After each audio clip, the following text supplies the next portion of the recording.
African countries said to be promising to achieve Millennium Development Goals.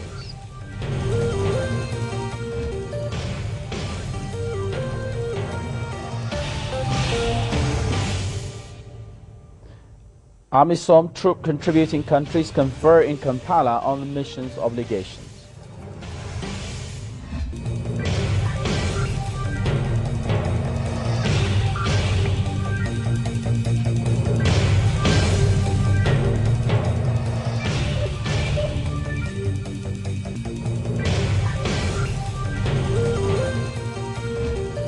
Those are the headlines in this news edition. Hello and welcome to ETV News. I'm Shamal Islam.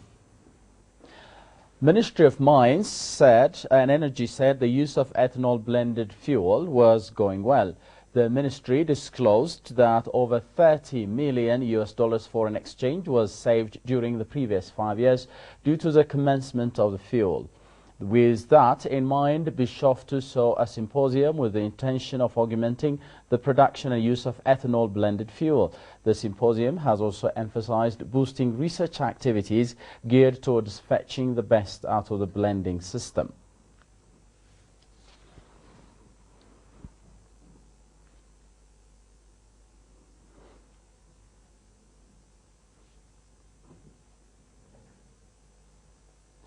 Oromia is a vast region in Ethiopia having a variety of tourist attractions. Lake Wanji in southwest Shoa zone of the state is one among such areas with natural beauty.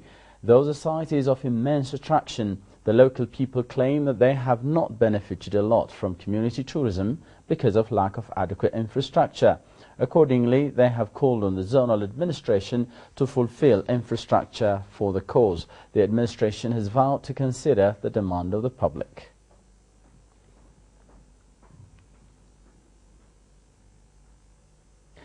The Millennium Development Goals Report 2013 shows Africa is optimistic to achieve the target of the goals in education, women empowerment, HIV/AIDS and malaria prevention areas. Ethiopia and Rwanda are among the forefront countries that are anticipated to achieve the goals. Abatahil reports. The Millennium Development Goals Report 2013 shows that Africa is optimistic to achieve the MDGs, particularly in primary education, enrollment, women empowerment, and combating HIV/AIDS and malaria. Manuel Ndoze is Director for Macroeconomic Policy Division in the ECM, points out the areas of progress in the continent. A lot of progress has been made in many areas, but I think it's no longer a secret. Everybody knows that some African countries will not achieve some of the MDGs, whether it's in terms of poverty or in terms of maternal health. But progress has been made in education, in fighting HIV and AIDS, in women empowerment. So there are a lot of examples. Ethiopia is one example where some success has been made in reducing poverty. Rwanda has also made a lot of progress. Nonetheless, progress has been slow in poverty reduction, employment and some health-related goals plus quality of social services, said. As the MDGs are set to expire in less than 2 years, interventions are here and there to identify what should be included in the development agenda of the post-MDGs era. The high-level panel meeting that happened on Monday at the ECA is intended to shape Africa's post-MDG agenda. So far, Africa's priorities for the post-2015 development are said to be financing of future goals and sustaining existing processes such as Rio+20. Dr. Carlos Lopez, ECA Executive Secretary, commends what needs to be done to achieve the best out of the plan. Africa needs is to articulate an aggressive industrialization drive. Africa needs more modern jobs, value addition, agricultural productivity revolution, better use of natural resources, all of which are pointing in the direction of a recomposition of Africa's GDP with a greater part for industrialization. As for Shetit Lahun, the post-MDGs seemingly give room for countries to achieve their remaining targets. The good thing this time is in the post-MDGs they give place for and space for transpiring the national policies, and there is a room to integrate what has been transpired on this report to the realities of each individual country. Participants of the meeting emphasized the future development goals should be qualitative rather than being quantitative. That was Abanta Hailu reporting. The sixth regular session of Benishangul Gumuz State Council endorsed over 1.5 billion the budget for the 2013-2014 fiscal year. The budget has an over 37 million the increment compared to same period last year. The appointment of Fekadu Tadessa as Speaker of the Regional Council and approval of cabinet members were part of the session. Meanwhile, the council underscored social services delivery in the 2012-2013 financial year was promising compared to previous performances.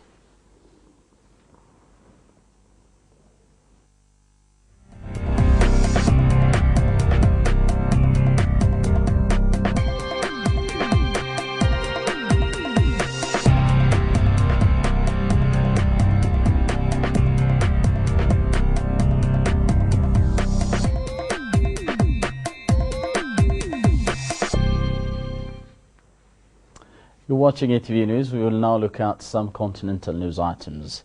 AMISOM troop contributing countries conferred in Kampala, Uganda on ways of how the mission would discharge its obligations in a better way. The summit has also deliberated on future relationship of the Somali government and AMISOM. Henok Tesfaye has more. AMISOM Troop Contributing Countries Summit was hosted by President Yoweri Museveni of Uganda, which was preceded by the meeting of foreign ministers and ministers of defense. The summit reaffirmed commitment under the African Unity and the Intergovernmental Authority on Development IGAD to the unity, territorial integrity and sovereignty of Somalia. It commended the achievement of AMISOM, Ethiopia and the Somalian National Security Forces in restoring security in Somalia. Although it has been weakened by AMISOM and Ethiopian troops, the head of state stressed that the fight against Al-Shabaab should continue to be the major focus of Somalia as it still remains a threat. Defense Minister Siraj Fargesa said Ethiopian troops have been able to seize Al-Shabaab strongholds in Somalia.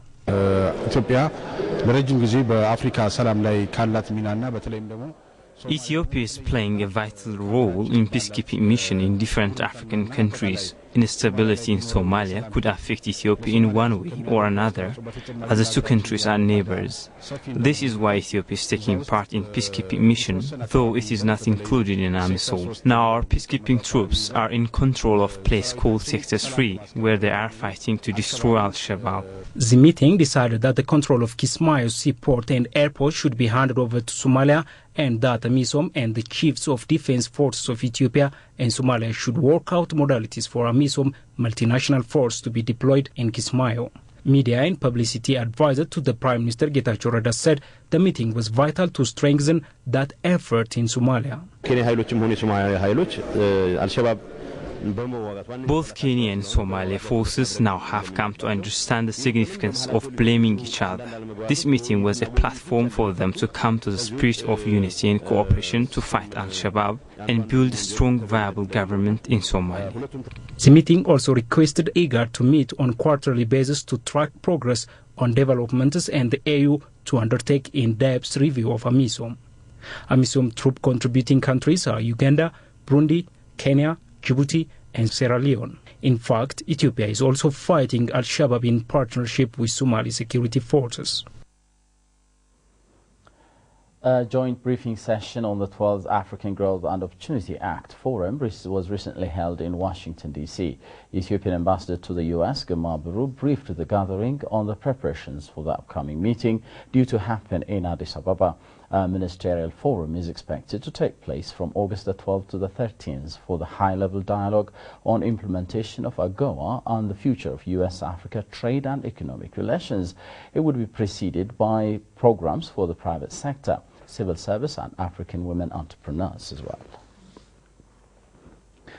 The African Union Commission and the Continental Council of Political Parties deliberated on how to solve election crisis.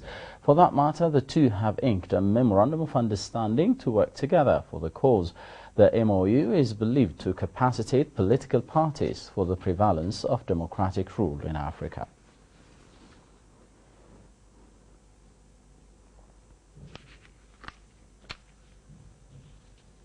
Finally, The South Sudanese government has begun talks with former rebels who accepted President Kiir's offer on an amnesty earlier this year.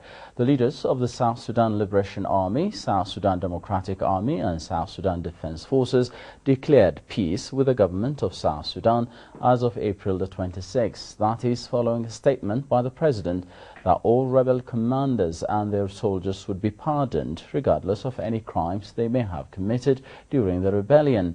The former rebel groups have submitted proposals that they should be integrated into the South Sudan Army and Police Force. A government committee has now been set up to look into the possible modalities for integration of the ex-fighters.